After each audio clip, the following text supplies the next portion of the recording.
Hey cruisers, I'm Sherry with CruiseTipsTV.com. Welcome back to Vlogtoberfest. This is our 6th annual vlogging event where we do a video or a live stream pretty much every day during the month of October. It's a ton of fun. It helps us get into the fall season together, and we get to do more of what we love, which is answer your cruise questions. So today we're back with our second Q&A episode. You submitted your questions in our original video, and we are going to do our best to answer them. We don't always have the answers, but we're going to do our best or try to refer you to another resource. So let's get with the first question, which is from Diane Peacock. Is Faster to the Fun back on all Carnival cruisers?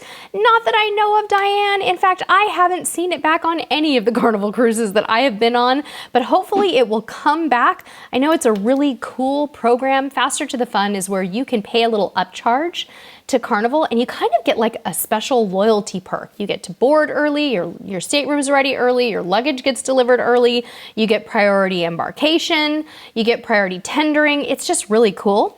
But because of the pandemic, they took it away. So we'll see how that develops, Diane. I think it's still kind of to be seen. Next question comes from Goalie Reaper. Now this is a good one. I love this question because this is not an easy one to answer. Goalie Reaper said, is it worth it to share a room with kids old enough to have their own room or to pay extra to have them stay in the same room? It feels sometimes it would be more beneficial to have separate rooms, or is it more economical the other way? Okay, so I think what Goalie Reaper is saying is like, should we get a room and have everyone stay in it?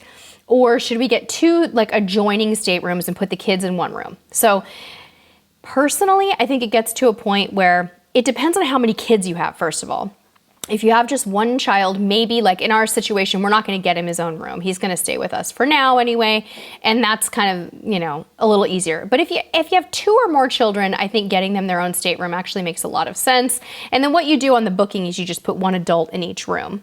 And then once you actually get on the ship, the cruise line doesn't really care who's in the room. So you could put both kids in the room. I would recommend getting a connecting stateroom so that the kids can go back and forth between your room, and you can open the balcony dividers and let them go up, or put them in an inside stateroom across the hall. If money is an issue, put the kids in an inside stateroom. They can come over to your balcony.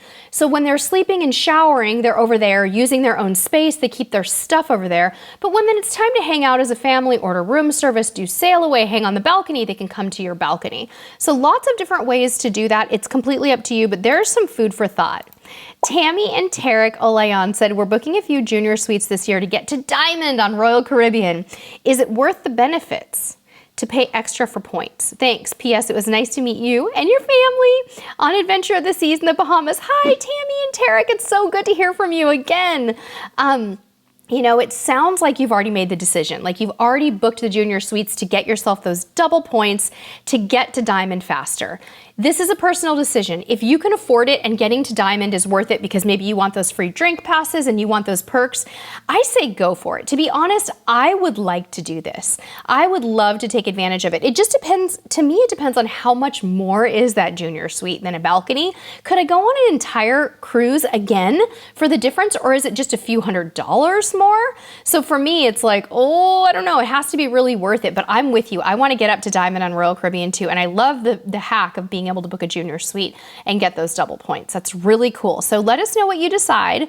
I think it's worth it if you can afford it, and it's important to you to get to Diamond.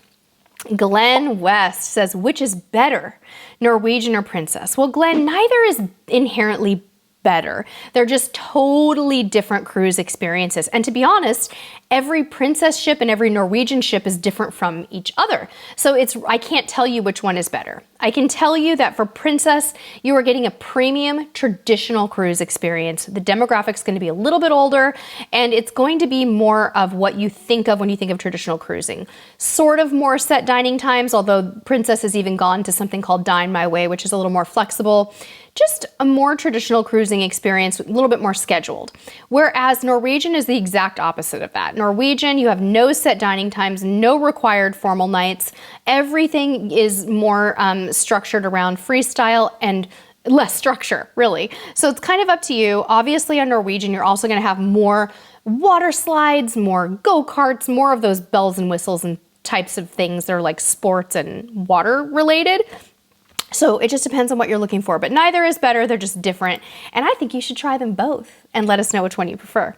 Dina Mo said, I would love to have input on the unlimited dining package on Royal that includes all of the specialty restaurants for one fee. Pros and cons appreciated. Also, perhaps compare the Yacht Club with MSC compared to the Yacht Club with MSC. Okay, so I'm gonna start with the first question, Dina Mo. Unlimited dining package on Royal to me is a little bit too much. I prefer the 3-night dining package because I think eating at specialty dining every night is too much food. It's a treat to go to specialty dining. It's wonderful, but sometimes you feel like you're paying for it, so you have to eat more, and it's multi-course. So for me, I'd rather go with a 3-night. The pro is that if you know you want to try all the specialty restaurants on a ship and you've decided that you really want the package, you're going to save a ton of money by getting the unlimited dining package. But to me, the 3-night is a better value on Royal Caribbean. Compare to Yacht Club with MSC, you can't really, I don't know if you want me to compare that dining package to the Yacht Club with MSC, but it's two very different things. So the Yacht Club with MSC is nothing to do with a dining package. In fact, it doesn't even include a dining package. It includes your own private restaurant within the Yacht Club complex, in the ship within a ship.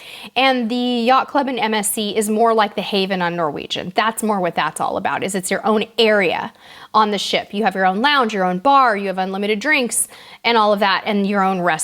Not at all like a dining package on Royal Caribbean. Completely different. In fact, if you want to do a dining package on MSC, you have to leave the Yacht Club and go to the specialty. So hopefully that helped you, Dinamo, and you got your question answered. Shirsari Jones said, hello, in your opinion, what is the best cruise line? I'm going to refer you, Chisari, to our cruise line personality quiz on our website, and we're going to link to it down in the description of this video. There is no one best cruise line. There may be a best cruise line for you or for me or for my family, but to be honest, we cruise with 5 different cruise lines pretty regularly and we love them all, and I don't think one of them is the best. I really just don't. And I think there's different things for different reasons. Like, we love Carnival for value. We love the MSC Yacht Club for affordable luxury. We love Princess because it represents traditional cruising that we love. We love Royal Caribbean for the fun that it brings and for family cruising. We love Holland America for the tradition and for the beautiful, innovative ships. So it's all just so different, and I can't tell you there's one that's the best. I'd have to know a lot more about you to determine what the best is for you. So take our personality quiz and see what you get, and comment and let me know what you get. Darlene Crone said, solo from Mexican Riviera. I'm nervous about it.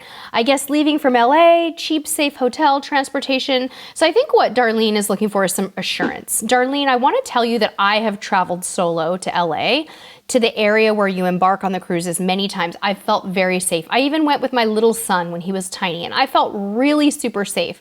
I would also cruise solo to the Mexican Riviera without any hesitation. Leaving from LA, you could stay at the Crowne Plaza near the Los Angeles terminal. If you're going out of Carnival, the Carnival terminal, you could stay at the Hotel Maya and feel very safe. You're going to be fine. Nothing to be concerned about. Just use common sense. Listen to your instinct. If something doesn't feel right, as it would be anywhere in the world with safety, heed that instinct. Also, with regard to cruising the Mexican Riviera, if you're nervous about it, book Carnival or Princess or whatever shore excursions for the cruise line and stick with those. If not, you're very safe to walk around in any of the ports down there. You're going to be just fine. It feels really safe. I've done it. I would do it. You're okay. Jeff Dinter. Jeff said, question, on Royal Caribbean or other cruise lines like Norwegian and Carnival, do they have Christmas dinner for you at Christmas time? I know the ships are decorated beginning of December. Yes, they absolutely have Christmas dinner for you, Jeff. They do. They have traditional fixins and so many other wonderful things, but you can count on Christmas dinner. And our last question for this particular Q&A session today comes from Pebbles Less. Is there a limited amount of Coco Cay Thrill water park passes available? Thanks in advance. Yes, they do sell a maximum amount of them because sometimes there are multiple ships in town and they have to limit the number of people who go into the water park. So they can sell out. Make sure you reserve them early. All right, everyone, I hope you've enjoyed this. It was really fun. We're going to be doing it again very, very soon in a few days next week. Look forward to more of these throughout the month of October. You can feel free to submit some questions down below. And until next time, we'll see you on the high seas. Bye-bye.